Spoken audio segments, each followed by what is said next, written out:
السلام علیکم، میرا نام سیدہ ایمان ہے۔ کیسے ہیں آپ لوگ؟ امید کرتی ہوں خیریت سے ہوں گے۔ آج میں بہت اہم ٹاپک لے کے آئی ہوں۔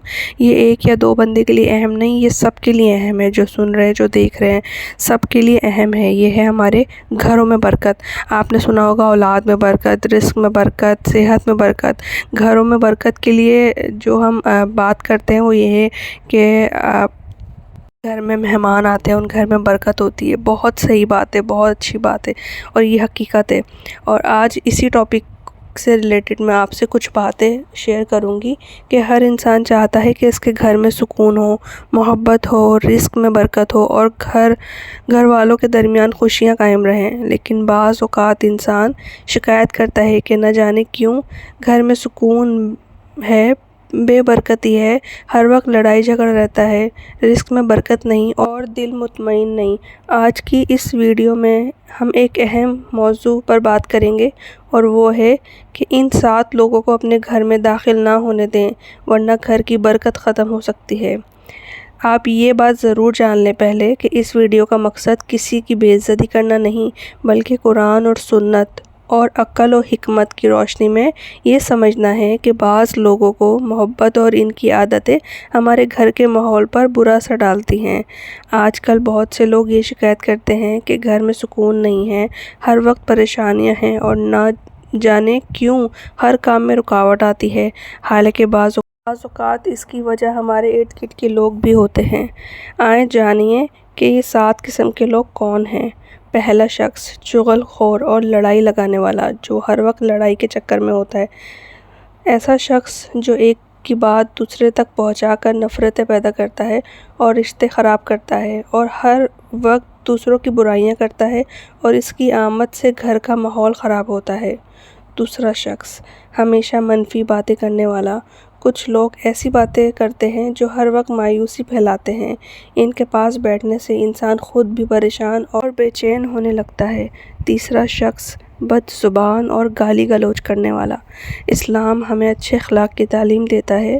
ایسے لوگ جو ہر وقت لڑائی جھگڑے اور بد زبانی کرتے ہیں، ان کی صحبت سے گھر کی بچیوں اور ماحول پر برا اثر پڑتا ہے۔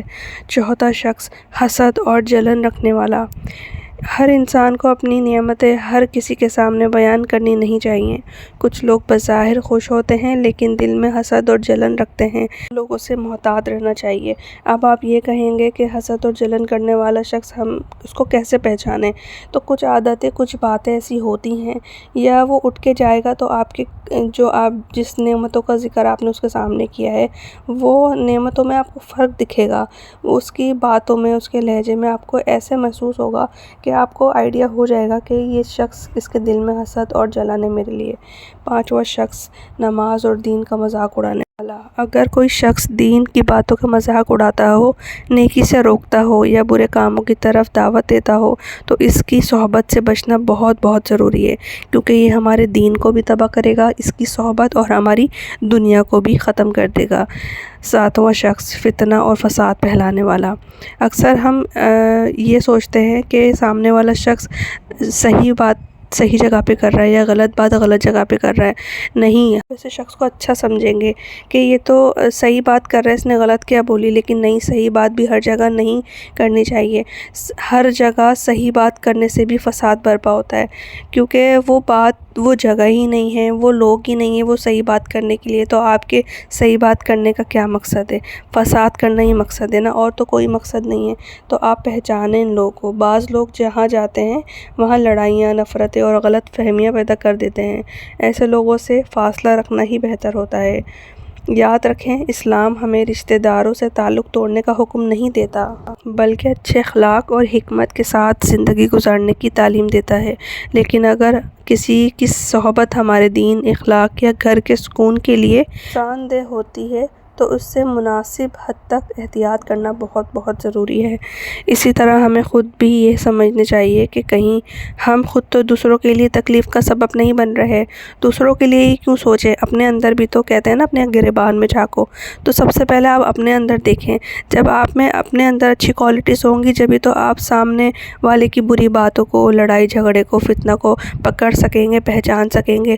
اگر آپ بھی ان کی جگہ ہوئے تو آپ کیسے صحیح اور غلط کو غلط کہہ سکیں گے، آپ غلط کو بھی صحیح کہہ دیں گے، لیکن سب سے پہلے ہمیں خود تو دیکھنا ہے کہ ہم میں تو یہ عادت نہیں، ہم تو کسی کے لیے تکلیف کا باعث نہیں بن رہے۔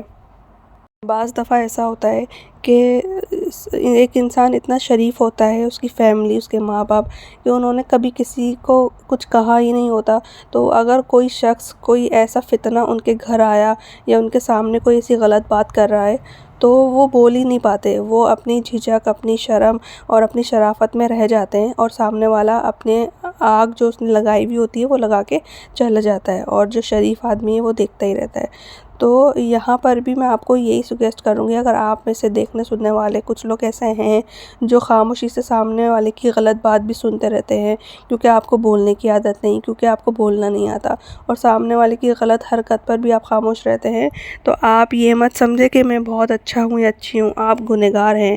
غلط کو غلط بولنا ایک مسلمان پر، ایک انسان پر حق ہے، اور صحیح بات پہ اپنی رائے دینا بھی ایک مسلمان کا، ایک انسان کا دوسرے انسان پہ حق ہے۔ ہر جگہ خاموشی بھی آپ کے لیے گناہ بن سکتی ہے۔ سر ہم نے دیکھا ہے کچھ لڑکیاں شادی ہو کر جاتی ہیں، وہ ان کے سسرال میں ان کے ساتھ کچھ غلط ہو رہا ہوتا ہے تو وہ اپنے ماں باپ کی تربیت لے کر جاتی ہیں، وہ خاموش رہتی ہیں، وہ ہر ظلم، ہر غلط بات برداشت کر رہی ہوتی ہیں، تو اس سے ہوتا کیا ہے کہ جو غلط کر رہا ہوتا ہے آپ کے ساتھ، اس کو شے مل جاتی ہے کہ یہ تو چپ ہے، یہ خاموش ہے، یہ برداشت کر رہی ہے یا کر رہا ہے، تو وہ آپ تک اور پریشان کرے گا، آپ کو اتنا نقصان پہنچانے کی کوشش کرے گا کہ اس کو شے مل جائے گی، اور یہ شے سب سے زیادہ اس کو آپ دیں گے، آپ کی خاموشی دے گی۔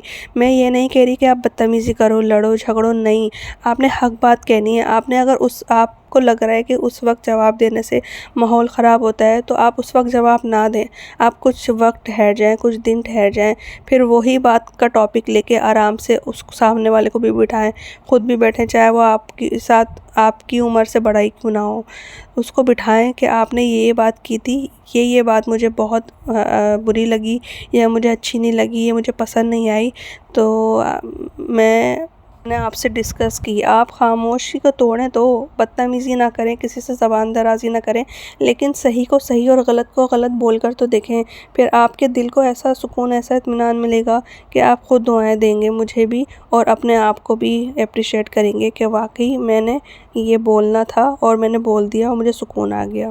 آج کی ویڈیو کا خلاصہ صرف ان 7 باتوں میں ہے۔ نمبر 1، چغل خوری شخص سے بچیں۔ نمبر 2، منفی سوچ پھیلانے والے سے محتاط رہیں۔ نمبر 3، بد زبان لوگوں کی صحبت سے بچیں۔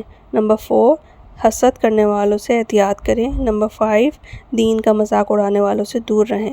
نمبر 6، جھوٹ بولنے والوں پر اندھا اعتماد نہ کریں۔ نمبر 7، فتنہ اور فساد پھیلانے والوں سے فاصلہ رکھیں۔ اللہ تعالیٰ ہمارے گھروں میں محبت، سکون، برکت اور خوشیاں عطا فرمائیں، اور ہمیں اچھے لوگوں کی صحبت نصیب فرمائیں۔ اچھے لوگوں کی صحبت ملنا بھی ایک بڑی نعمت ہے۔ میں آپ کے لیے دعا کرتی ہوں، آپ سب کے لیے اللہ تعالیٰ آپ کی ہر جائز دعا قبول فرمائے، ہر جائز مقصد میں کامیابی عطا کرے۔ مجھے بھی آپ اپنی دعاؤں میں یاد رکھیے گا، اور اگر آپ کو ان پوائنٹس میں سے ایک بھی پوائنٹ اگر اچھا لگا، سمجھ آیا، تو آپ میری اس ویڈیو کو لائک ضرور کر دیجیے گا اس پوائنٹ کو ذہن میں رکھتے ہوئے، اور اگر آپ میرے چینل پہ نئے ہیں تو میرے چینل کو سبسکرائب کر لیجیے تاکہ ہر نیو ٹاپک پہ آنے والی ویڈیو کی نوٹیفیکیشن آپ کو سب سے پہلے ملے۔ سیدہ ایمان کو اجازت دیجیے، اللہ حافظ۔